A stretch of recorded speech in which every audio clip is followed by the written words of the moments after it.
অন্যদিকে যখন ডোনাল্ড ট্রাম্পের দাবি রীতিমতো নস্যাৎ করে দিল, রীতিমতো উড়িয়ে দিল ইরানের বিদেশমন্ত্রী আব্বাস আরাগাচি, তখনই বিপাকে পড়ে ট্রাম্পের আবারও পাল্টা দাবি ট্রাম্পের সংঘর্ষ বিরতির দাবি খারিজ ইরানের এবং তারপরে কিন্তু তিনি যেমনটা লিখেছেন আবারও এক্সপোজ করে দুই দেশ আমার কাছে শান্তির জন্য আবেদন জানিয়েছিল।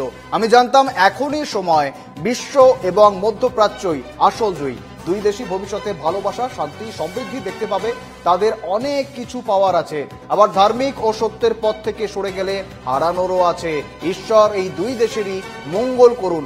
সমাজ মাধ্যমে লিখতেন মার্কিন প্রেসিডেন্ট ডোনাল্ড ট্রাম্প। যেমনটা জানাচ্ছিলাম, তিনিই প্রথম যুদ্ধবিরতির কথা ঘোষণা করেন এবং যুদ্ধবিরতির কথা ঘোষণা করার পর রীতিমতো তার সেই দাবি নস্যাৎ করে দেন ইরানের বিদেশমন্ত্রী আব্বাস আরাগাচি।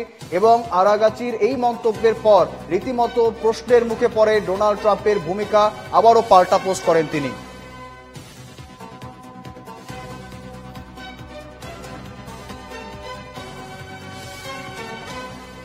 আমার সঙ্গে রয়েছেন আন্তর্জাতিক সম্পর্ক বিশেষজ্ঞ শ্রীরাধা দত্ত।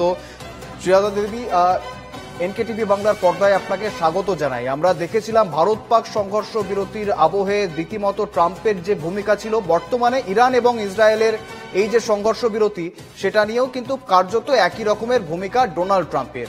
রীতিমতো তিনি দাবি করছেন সংঘর্ষ বিরতি হয়েছে দুদেশের, অন্যদিকে ইরানের পক্ষ থেকে কিন্তু একদম সাফ জানানো হয়েছে কোনো রকমের এগ্রিমেন্ট হয়নি। কি বলবেন?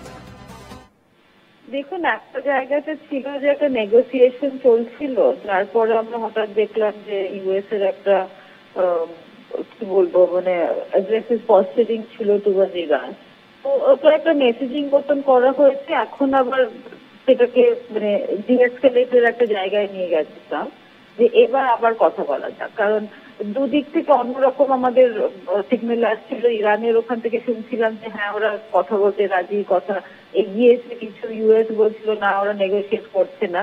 তো আমার মনে হয় ওটা একটা স্ট্রং একটা পজিটিভিং করার পরে যখন খুব ক্লিয়ারলি দেখিয়েছে, মানে ট্রাম্পের কিছুটা তো আছে যে সবাইকে দেখানোর একটা ব্যাপার থাকে, নট অনলি জাস্ট নেশন বা পার্টি ইনভলভ।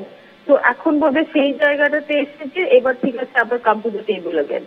আর যেটা ওদের চিরকালই ছিল about the nuclear weapon system, যেটা নিয়ে অনেকবারই ট্রাম্প কেন সব ইউএস প্রেসিডেন্টের একটা বক্তব্য আছে, একটা পয়েন্ট অফ ভিউ আছে ট্রাম্পীয় সেরা। আমার মনে হয় সেই জায়গাতে এসে এবার যদি de-escalation and in terms of coming to some sort of negotiate করে যদি একটা কোথাও মিউচুয়াল একটা জায়গায় এগ্রিমেন্টের, মানে খুবই মনে হয় impossible at this point of time যে জিনিসটা নিয়ে এত বছর ধরে দুদিক থেকেই খুব ডিফারেন্স অফ ওপিনিয়ন আছে, সেটা কোথাও একটা মিডল গ্রাউন্ড যদি খুঁজে পাওয়া যায়।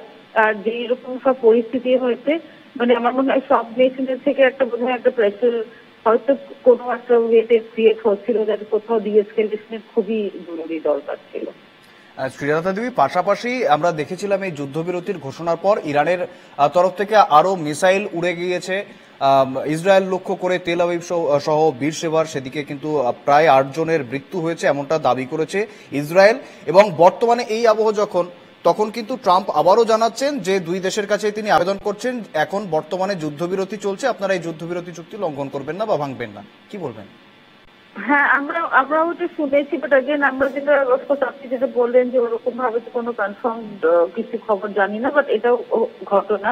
হয়তো সেটাও একটা ভাবেনি যে ইরান আরো ওটাকে এসকেলেট করবে বা ইরান রিটালিয়েট করবে বা ইরান রেসপন্ড করবে, সেটা হয়তো ক্যালকুলেশনের মধ্যে ছিল না। কারণ ওরা ভেবেছিল এমন ভাবে আমরা কিছু করেছি যাতে ওরা একদমই দমে যাবে। তো সেই বাট বেসিক্যালি ওভারঅল মানে কনটেক্সট দেখতে হলে যে হ্যাঁ ইরানের একটা তো জোর একদমই ভেবেছিল যে ভেঙে দিতে পারবে ওরা কিছু, সেটা না, বাট একটা মেসেজিং হয়েছে, স্ট্রং রেসপন্স গেছে দুদিক থেকে।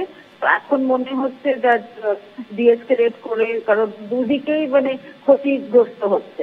আজকে ছিল যে খালি ইরানের দিকে আমরা চাপ দিচ্ছি বা জোর দিচ্ছি, এদিকে এরা কিছু করতে পারবে না, সেটা এই যে পার্টিকুলার যে পয়েন্ট অফ ভিউটা মানে যেটা হয়েছে আপনি যেটা বললেন, আমরাও খবর যেটা দিচ্ছি যে ইসরায়েলের উপরে এটাকে সেই জিনিসটা যাতে কমানো যায়। আগে মানে সবকিছু হয়ে দুদিকে strong messaging, but now let's come to the table again.